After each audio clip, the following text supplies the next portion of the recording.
Bob and to everybody in the swine group for asking me to give this lecture. I'm very honored and pleased, and I hope you all enjoy it. I appreciate your getting up early to join us here today. The topic I was charged to talk about was swine influenza viruses, kind of the ongoing challenge, and I'd like to highlight some future research activities. Dr. Tim Lola said it best at the ASB meeting, thanks for telling us all about the virus, Marie. Now tell us how to get rid of it. And so hopefully the new research activities will move us in that direction.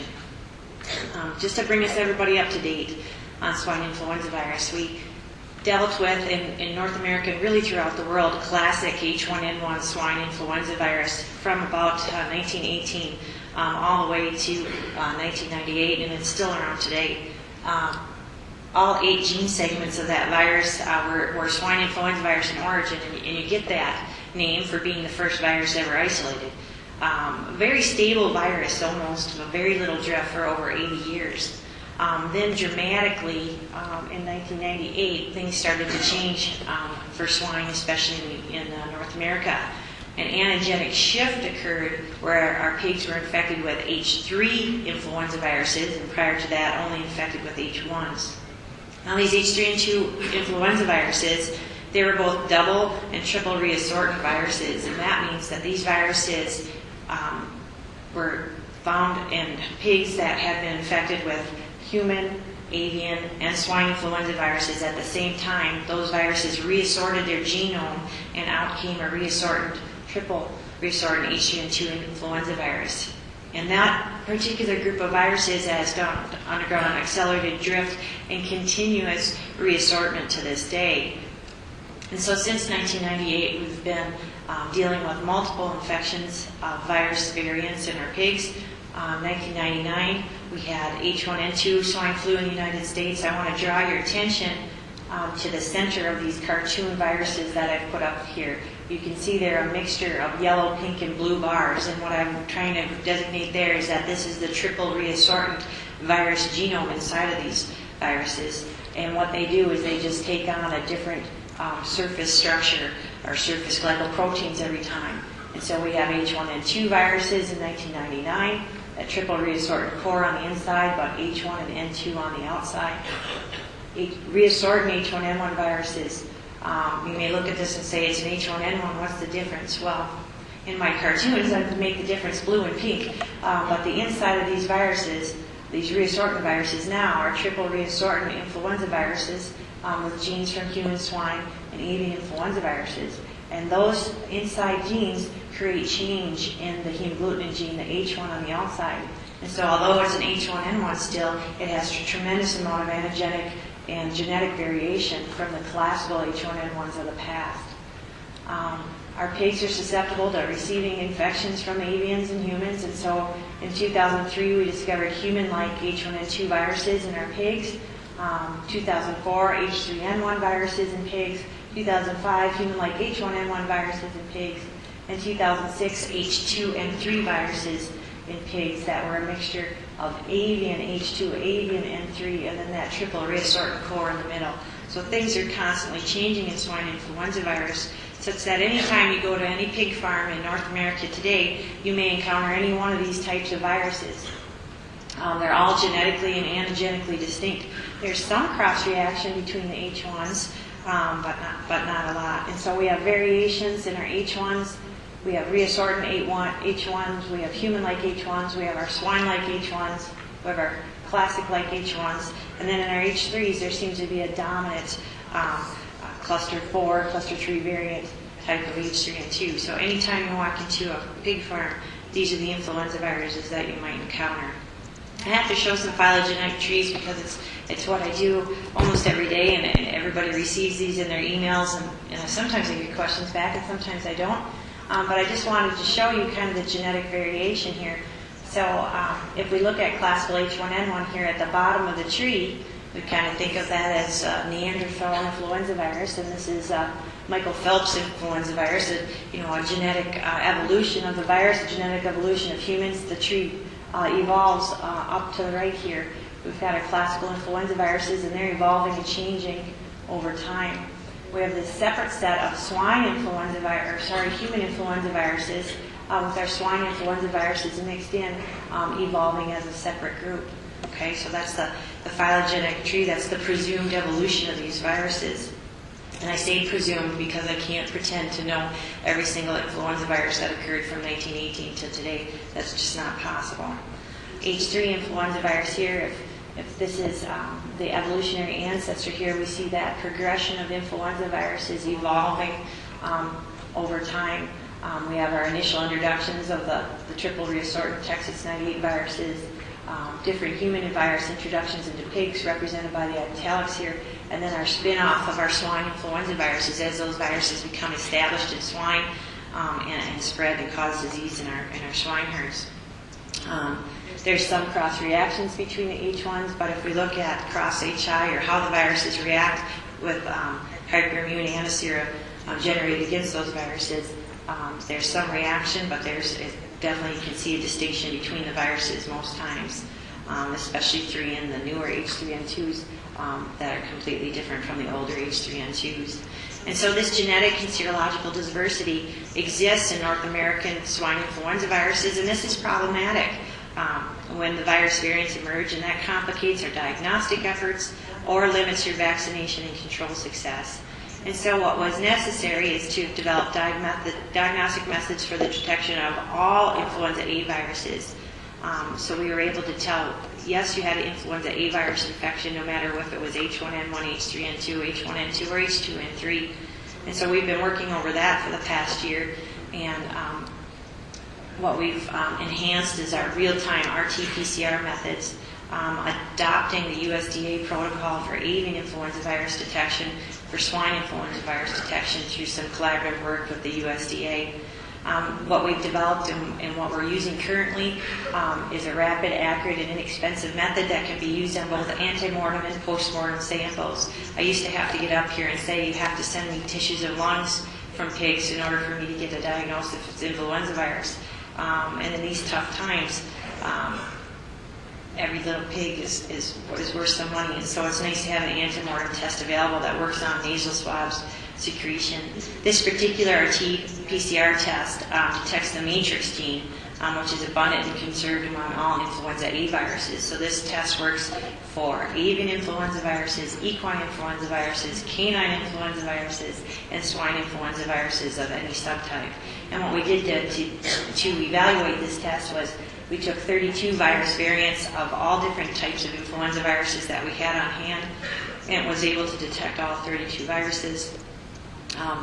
In the initial evaluation, we tested 222 lungs and 88 nasal swabs in our initial evaluation, and we found many more positives on our matrix real-time PCR than our previous format nuclear protein PCR, and many more positives, especially on the nasal swabs using the new format, with a sensitivity that's very acceptable. These positive results were confirmed by subtyping, virus isolation, histopathology, and/or clinical signs, or seroconversion in the pigs when we have the follow-up available. So we're very happy to have a much better diagnostic tool to detect influenza virus. Well, once the virus is detected, it really helps to determine what type of virus you have. So characterization is really the next step. And that'll help you determine subtype, because it is significant to understand, do I have an H1N1 virus, an H1N2, H3N2, or something completely different? Further characterization can be done to determine the genetic and antigenic variation, and this information is very helpful for control efforts. We can track virus spread between herds, we can evaluate vaccine protocols and possibly go for vaccine implementation and improvement, knowing that there's changes in the viruses. And so knowing that a genetic and antigenic variation exists, and hearing of commercial apparent vaccination failures, or just some not very expected performance of vaccines in herds, and finding H3N2 viruses and other viruses that were varying and prevalent throughout the swine. Several years ago, we initiated a study to evaluate the efficacy of commercial vaccines to protect against these H3N2 variants. We completed that study and published it in July 2007 to see if we could evaluate vaccine efficacy against these newer strains. We vaccinated the pigs with commercially available vaccines, all the ones that were available at the time, challenged them with a heterologous virus, a completely different virus than was in the vaccine, and really a completely different virus in the H3N2 group. And then we evaluated the pigs after challenge for protection from disease, basically clinical signs, gross and microscopic lesions of pneumonia and virus shedding. And that was collaborative work with Ji-Hoon Lee and Han-Soo Ju, published in July 2007 in CJVR. Just briefly, vaccinate, and then blood test and challenge, and then observe the pigs daily prior to necropsy. So we had vaccinated pigs with a homologous virus, vaccinated pigs with heterologous viruses, non-vaccinated challenged pigs, and pigs in a control group. And we had actually three groups of this heterologous virus challenge. Just to summarize the results here briefly, is that in the homologous vaccinated groups, on day 1, 3, and 5, we were not able to detect influenza virus in nasal swabs, but in the non-vaccinated and heterologous vaccinated challenged groups, there was nasal swab shedding of virus that was detectable. It was reduced compared to non-vaccinated controls, but it was still shedding. We were able to see reduced pneumonia in both heterologous vaccinated pigs and homologous vaccinated pigs compared to non-vaccinated control. Now that challenge virus, as we look at more and more viruses, we look at this challenge virus and see how unique it really is. At the time it had about 93% nucleotide similarity and 33 amino acid differences, 13 of which were at presumed antigenic sites. And I'll say presumed, and I'll get to that again later. But the outcome of this study is that vaccinated pigs had reduced clinical signs and gross pneumonia when compared to non-vaccinated control. And I'll mention a caveat here of all laboratory studies of influenza viruses. We do not produce the same clinical signs that you see in the field. It's rare to see a pig cough. We do have a very low fever and some nasal discharge, but we don't have the acute respiratory disease seen in the field. So you have to take that into consideration in these studies with a handful of pigs in experimental settings. So vaccination is helpful, but certainly could be improved the closer the virus in the vaccine matches the virus in the field.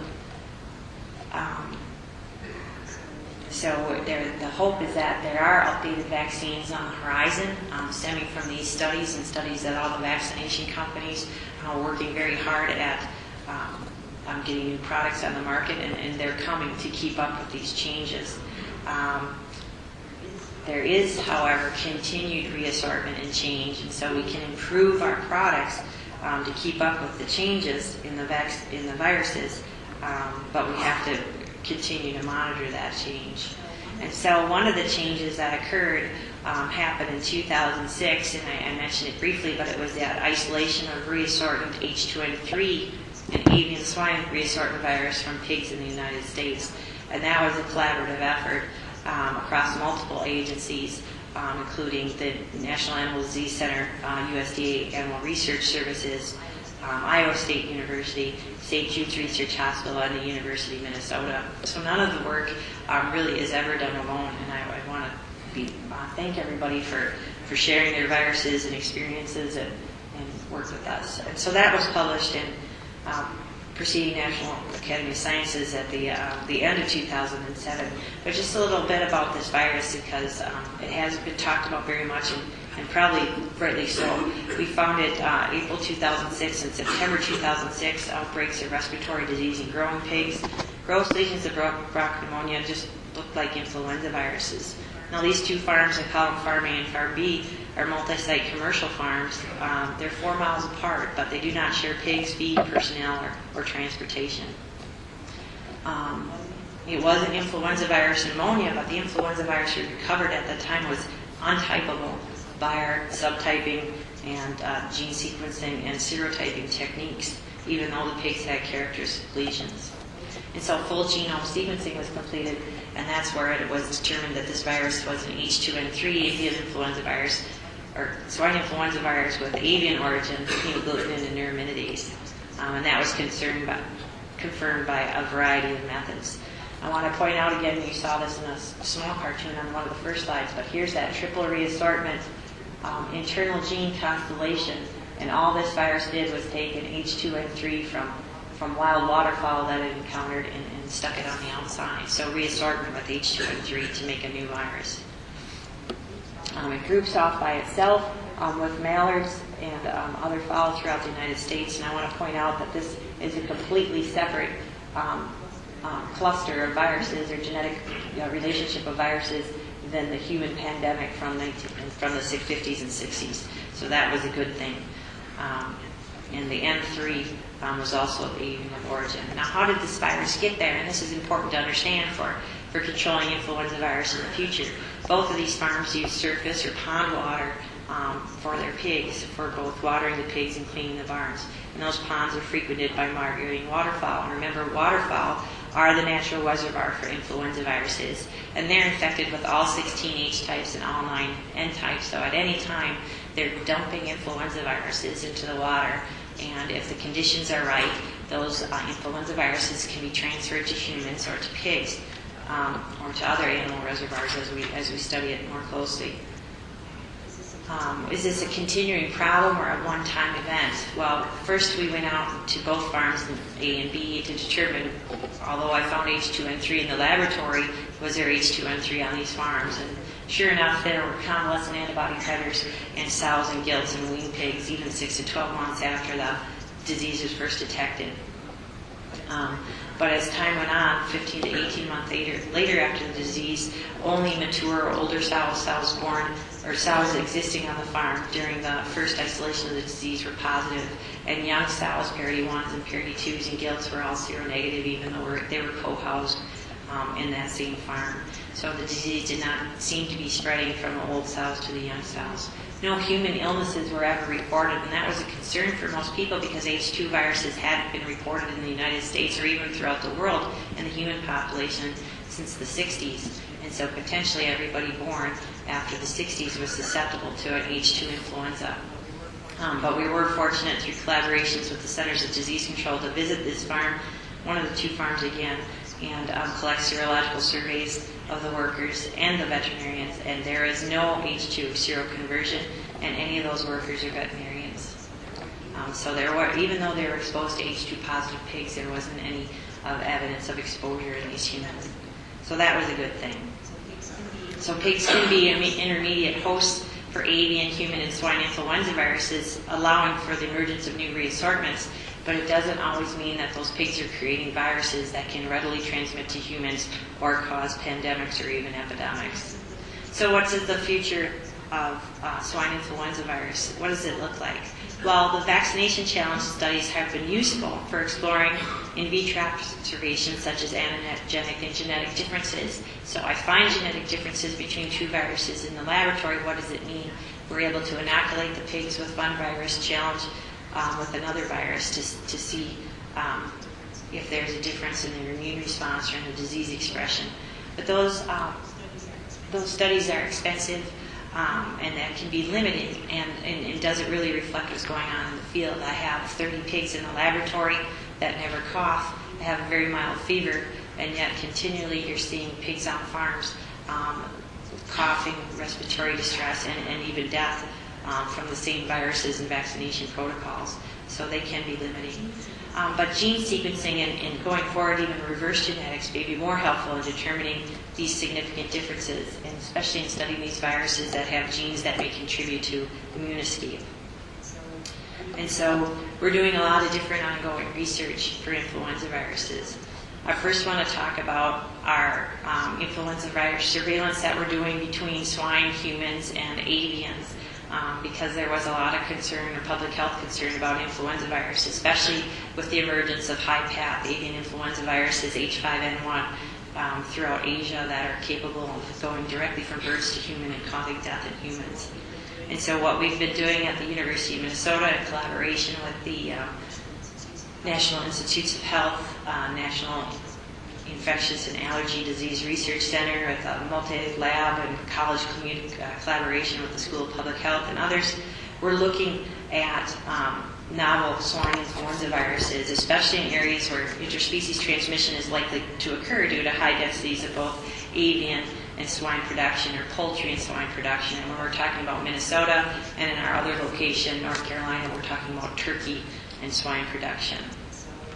And so, and we're also looking at influenza virus transmission between swine and swine operation and employees. And these next few slides I'm going to share with you are the work of Amanda Bedoin, a graduate student at the University of Minnesota Veterinary Population Medicine Department, who's doing some international population medicine studies, and Jeff Bender, and a host of other people at the University of Minnesota. And the hypothesis and the objectives for these studies is that transmission of swine influenza virus likely does occur between pigs and swine facility workers. In some publications in 2003 by Dr. Chris Olson and in 2006 by Dr. Greg Gray at the University of Iowa showed that swine workers and swine veterinarians, such as ourselves, are more likely to have antibodies to swine influenza virus than the baker or the banker or the accountant down the street. And so we wanted to better understand the occurrence and impact of these swine influenza virus infections on the swine production facilities themselves. And then if we were to happen on this situation, we would detect and characterize influenza viruses from workers and pigs on the same site where both were sick with influenza-like illnesses. And so what we've been doing since October 2007 is every time we have an influenza detection event in Minnesota pigs, we have Amanda, Dr. Bedoin, conducts a survey with you veterinarians, and I want to thank all of you that have responded, and I know they get tedious questions, but I think we've got some interesting information that's going to help us go forward, and at least to answer these questions are swine workers and swine veterinarians at greater risk for zoonotic influenza. And so we had 205 detection events just in Minnesota pigs in this time period between October and May. And we were able to complete, of those 205 detection events, we contacted 77 veterinarians, 77 surveys completed by 37 veterinarians. So influenza virus is a common occurrence for some veterinarians, and they were called frequently, and some were called infrequently. But I think these responses are interesting.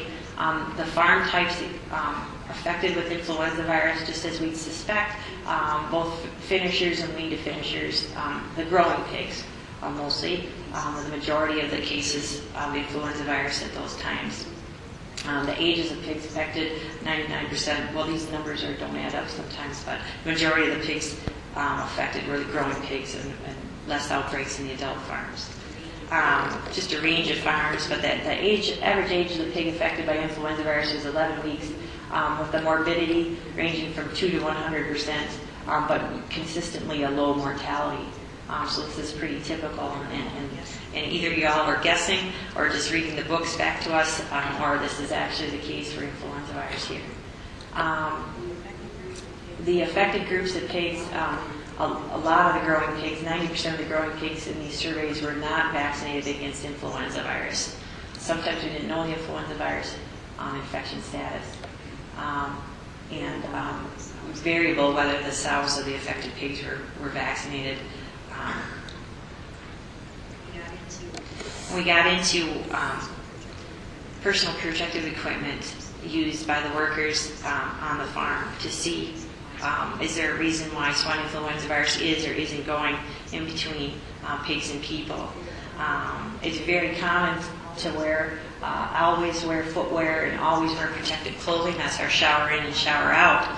But if we're trying to prevent infection from respiratory secretions, very few people wear gloves, and even fewer wear a mask or any kind of respirator type mask on their face, and that would be the number one way to decrease transmission.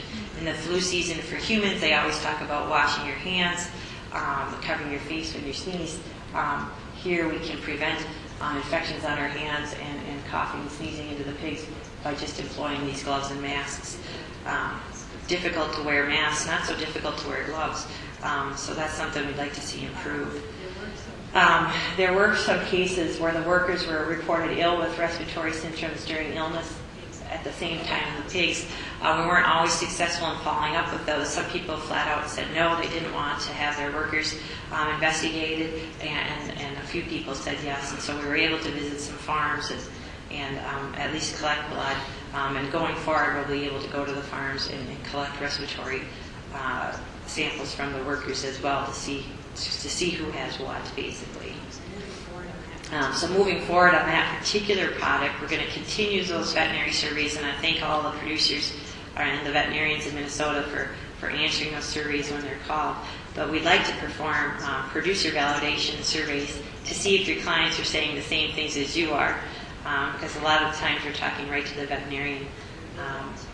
And we would like to work closely with a swine production group or over the course of the next year, actively taking swine, human, and environmental samples. Instead of this retrospective studies, can we partner with some farms in Minnesota to be on site or to be in closer contact to follow up these samples as soon as these illnesses occur?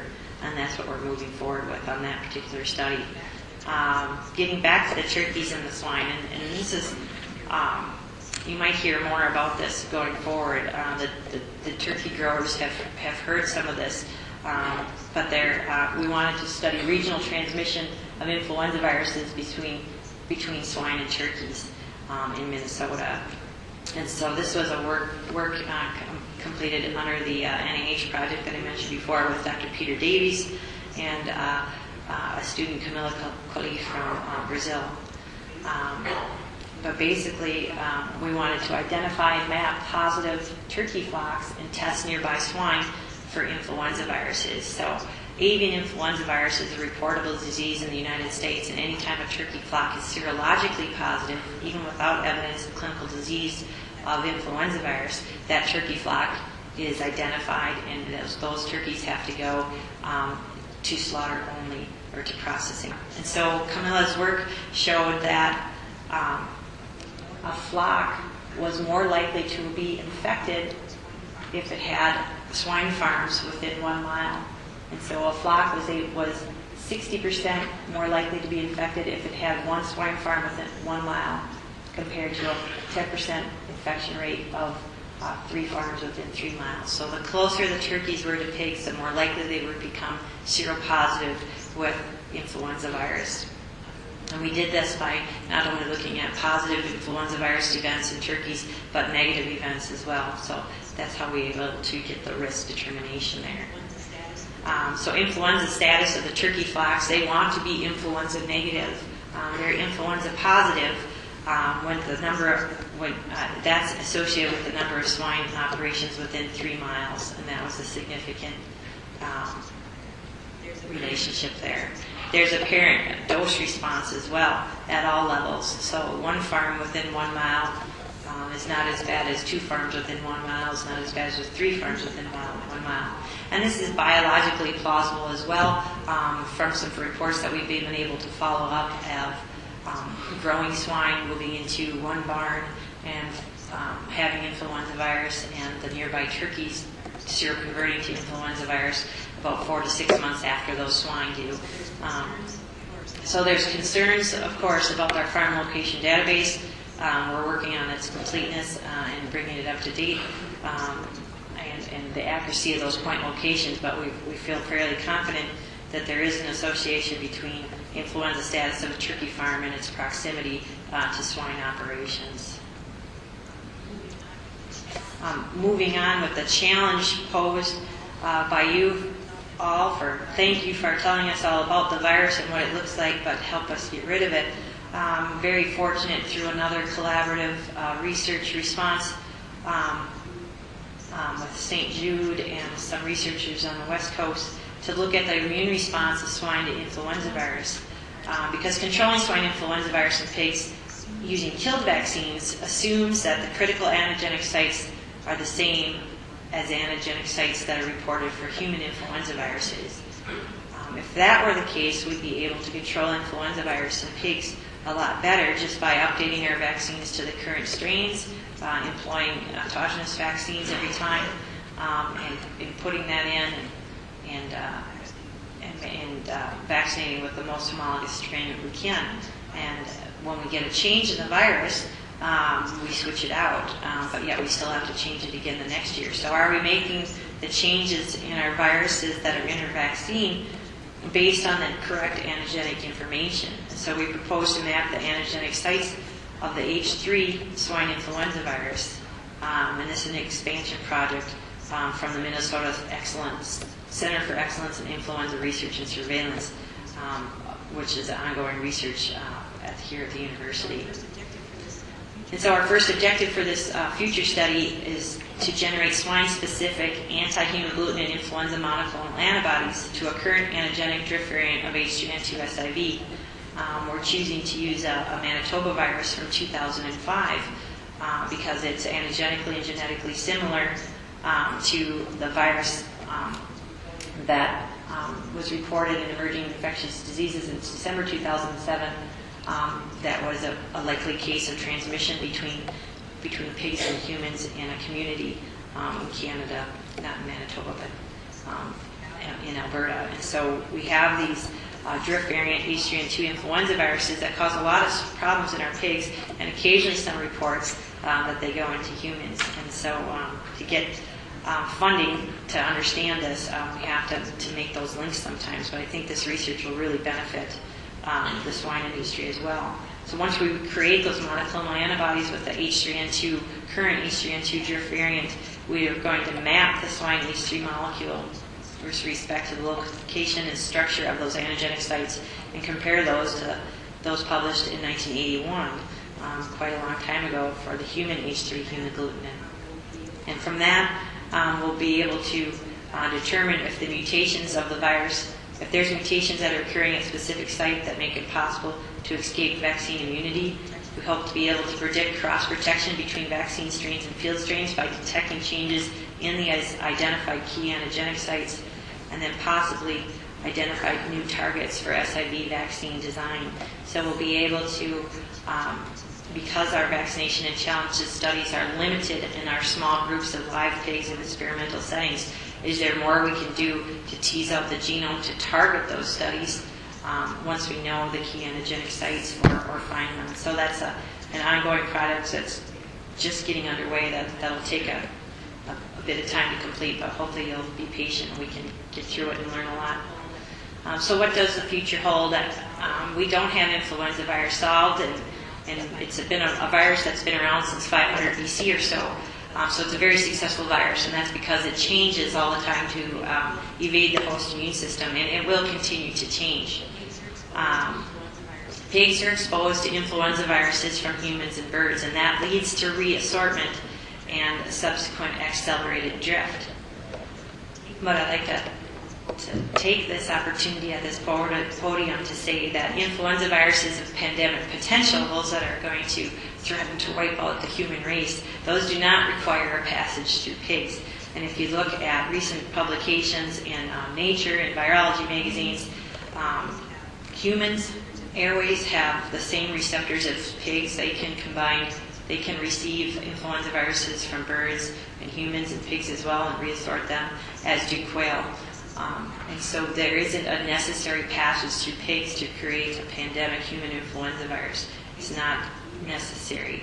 Pigs are exposed to multiple viruses, but they do not create viruses of pandemic potential for every reassortment that occurs. But it is important to continue to do swine influenza virus surveillance, and it is achievable, and through our diagnostic efforts and our multi-lab collaborations, it's very practical. And so our future surveillance efforts should take place in tandem with avian and human influenza virus surveillance, and that's where we're moving. There's a database funded by the National Institutes of Health called the BioHealth Base, and there's some people much smarter than me that can look at these viruses, but yet we'll be able to give them our practical pig experience and try to relate their computer findings to what's really going on in the world. We especially want to look at these areas where interspecies transmission is likely to occur, as in situations where there's high densities of both avian and swine.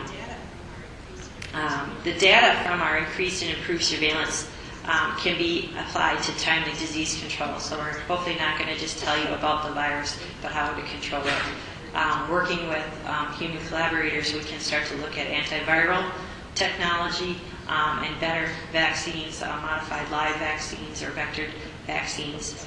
Some of the great work done by E.B. Benson and her group at the American Animal Research Services at the USDA looks at those novel vaccine technologies. We can look at biosecurity enhancements. There is regional transmission of influenza viruses. You can be fairly confident that there isn't a lot of traffic and people sharing between a lot of these turkey and swine sites in Minnesota. And so what can we do biosecurity-wise? If the virus are filters possible, can we just insist on gloves and respirators at most times to decrease transmission? And then we'd hopefully be able to do detailed risk assessments. We saw in our surveys, growing pigs are experience the most amount of influenza viruses out there, self-limiting infection, so we don't want to spend a lot of control on the disease in the growing pig, but that's where the number of viruses are coming out. And so can we look at those risk assessments in our populations and try to control influenza virus that way?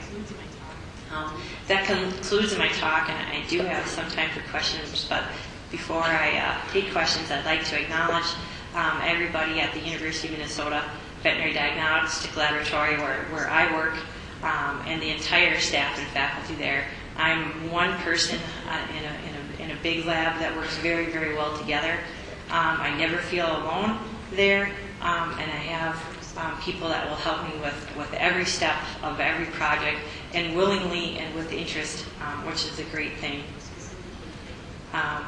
Specifically, thank my mentors throughout my career. My graduate faculty is listed first, and my colleagues at the Diagnostic Lab and in the university, and collaborators such as Richard Revy at St. Jude. I list them as funding agencies, but really they're partners and friends as well, specifically PIC, my first employer ever in pigs. I didn't know what a gilt or a barrel was until I went to PIC as a veterinary student. And my roommate, veterinarian who worked locally, was explaining to me, here's the ileum, here's the jejunum, here's the duodenum. And my roommate who had taught me what a gilt was and what a barrel was and things like that, he says, it's all guts to me, doc. And so I learned a little bit of both from the veterinarian and my production roommate. And the numerous collaborators throughout the world, just really fortunate to work with these people. And I'm the pig vet in this group, and I'm proud to be a pig vet working with these people in their various fields. So with that, I thank you for your time and attention and for your coming early today. I hope you learned something, and I would take any questions that you have. Thank you.